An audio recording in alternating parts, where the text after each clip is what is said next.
The U.S. House of Representatives is set to vote soon on the Equality Act, a bill that would ban discrimination against people based on sexual orientation and gender identity. But critics, including Republicans in both the House and the Senate, say it's an attack on religious liberties and it's dangerous. Capitol Hill correspondent Erik Rosales reports. Erik?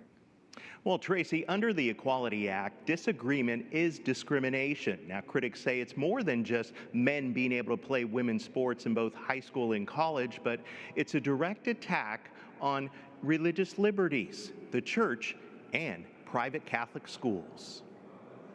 It's a bill President Joe Biden wants to sign into law in his first 100 days and has the backing of Democrats on Capitol Hill. It is needed because there is discrimination against people in the LGBTQ community.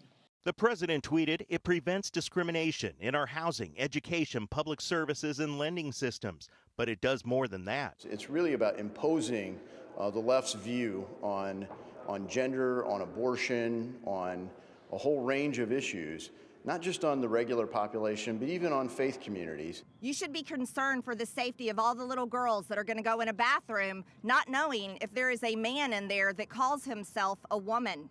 Members of the House Freedom Caucus tell EWTN News Nightly by redefining sex discrimination, the measure would provide for abortion on demand, end the restriction on taxpayer-funded abortion, and remove conscience protections for doctors and nurses. It will force people to violate their beliefs in order to accommodate the expansion of abortion access and taxpayer-funded abortion. Under the bill, churches and even private Catholic schools could be prevented from requiring its members or students to follow its biblical beliefs of marriage, code of conduct, and even a dress code. This is a government using its power to tell us to bow down to the will of a cultural elite in this town who want to tell us what we're supposed to believe.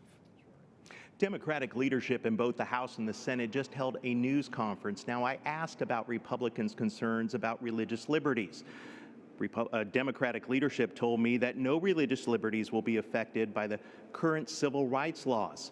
But Republicans I spoke with say that's not how the bill is written. At the Capitol, Erik Rosales, EWTN News Nightly.